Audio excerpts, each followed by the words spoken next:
मी doctor अफसर नवाबुद्दीन शेख, लातूर राष्ट्रवादी काँग्रेस पक्षाचा जिल्हाध्यक्ष आहे. तसेच औसा नगरपालिकेचा विद्यमान उपनगराध्यक्ष आहे.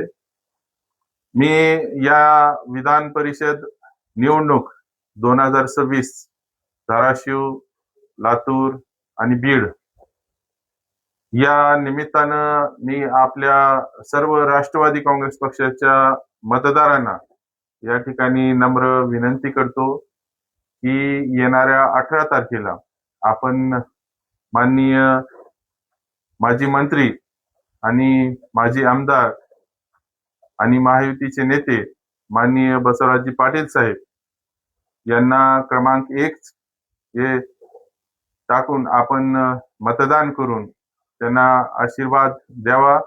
आणि मी गेल्या 10 वर्षापासून ते औसा विधानसभेचे आमदार असल्याने मी सातत्यानं आणि मी त्यावेळेस नगराध्यक्ष असल्याने मी त्यांच्या संपर्कात राहून त्यांचा सहवास या ठिकाणी मला लाभलेला आहे.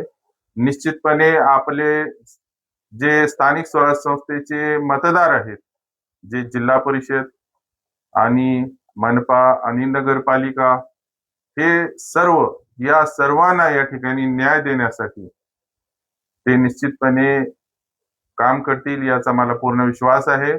आणि गेल्या 25 वर्षापासून मी नगरपालिकेमध्ये स्थानिक स्वराज्य संस्थेमध्ये मी सदा काम करत आहे आणि 4 वेळा नगराध्यक्ष राहिलेला आहे. आणि या निमित्तानं मला स्थानिक स्वराज्य संस्थेचे जे मागच्या टर्म मध्ये आमदार होऊन गेलेले आहेत आणि त्यांची कार्यप्रणाली आहे ते बघता मी या ठिकाणी मी आपल्या सर्वांना एक आश्वस्त करू इच्छितो की निश्चितपणे या पदाला आणि आपल्या ज्या स्थानिक स्वराज्य संस्थेच्या अडचणी असतात ते निश्चितपणे ते मार्गी लावण्याचं काम माननीय नेते बसवराजजी पाटील साहेब करतील. त्यामुळे या निमित्तानं राष्ट्रवादी काँग्रेस पक्ष, आमचे नेते माननीय सुनित्राताई वहिनी आणि त्याचबरोबर माननीय तटकरे साहेब आणि पार्थदादा पवार आणि आमच्या जिल्ह्याचे नेते माननीय मंत्री बाबासाहेबजी पाटील साहेब, संजयजी बनसोडे साहेब आणि विक्रमजी काळे साहेब, तसेच आपले सतीशजी चव्हाण साहेब, या सर्वांचा आशीर्वाद माननीय साहेबांना आहे.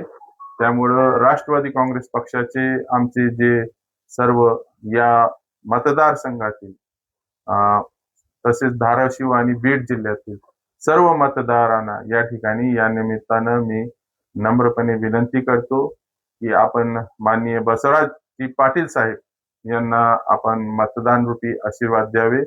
आणि मतदान करताना जी काळजी घेणं आवश्यक आहे की नंबर्स आपण व्यवस्थित टाकलं पाहिजे आणि नंबर मध्ये आपण या संबंधी आमचं डिटेल पॉम्पलेट सुद्धा आपल्याकडे येईल. क्रमांक 1चं मतदान आपण त्यांना देऊन आपली महायुती भक्कम करावी असं आवाहन या निमित्तानं मी करतो. धन्यवाद.